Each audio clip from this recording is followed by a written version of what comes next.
Cette économie française, inerte, pessimiste, sans stratégie, peut-elle redresser sa compétitivité et sortir de l'enlisement?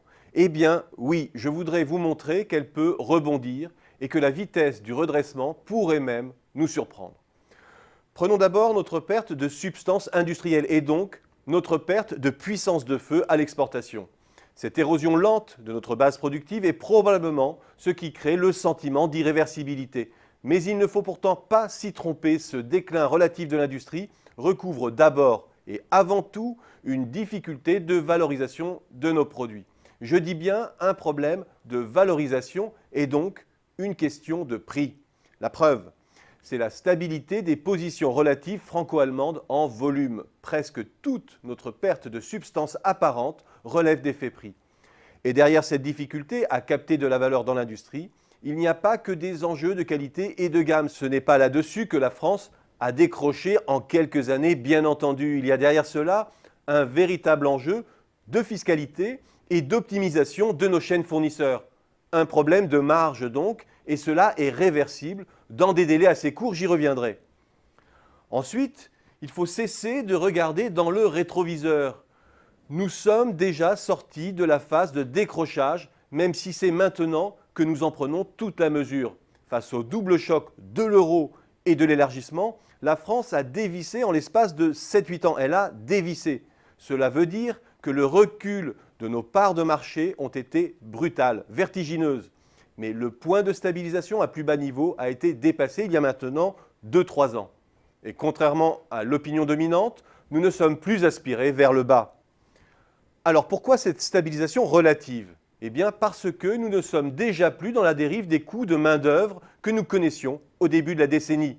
Et le CICE arrive maintenant à point nommé pour transformer l'essai. Sur les 20 points de dérive de nos coûts salariaux par unité produite depuis 2000, vis-à-vis de l'Allemagne, 5 points sont désormais gommés. Et si l'on prolonge la dynamique actuelle des salaires, de part et d'autre du Rhin, la moitié du terrain perdu pourrait être gommé dès la fin de 2014. Il suffit de mener une politique de modération salariale bien mesurée et d'allègement progressif des charges sociales. Et puis, nous commençons enfin à engranger les effets de certaines mesures passées. On oublie trop souvent que la plupart des politiques ont des effets décalés. Et les Français sont impatients. Même en Allemagne, les lois Hartz et l'Agenda 2010 n'ont pas produit leurs effets du jour au lendemain. Et si l'on met bout à bout toutes nos demi-mesures et mesurettes, les 5 à 6 milliards du crédit d'impôt recherche, les 4 à 5 milliards engagés par l'État en 2 ans dans le cofinancement de projets d'avenir, les pôles de compétitivité, les petits ruisseaux peuvent créer un début de courant.